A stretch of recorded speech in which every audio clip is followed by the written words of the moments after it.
Fito. Alhamdulillah. Masoya. Cikin farin ciki. Mun dawo daga asibiti. Result sai dai kuma ga director shi zai ga muku result din. Warahmatullahi ta'ala barakatu.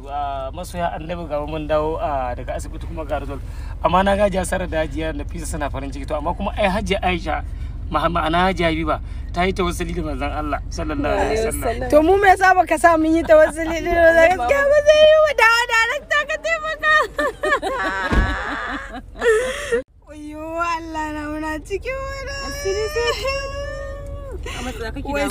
wai sabuwar yarsa ce wai yau matawalla ya ce ta shiga motar zamu aka ba mu ma da hankalinki yan lele zan bullo mishi saboda tsaban majin ya gashi na dawo da rashin lafiya amma masoya fa ba da lafiya ne wannan ba wai cikin acting bane ba da lafiya ne muka fara aikin muna godiya sosai thank you muna alfahari da ku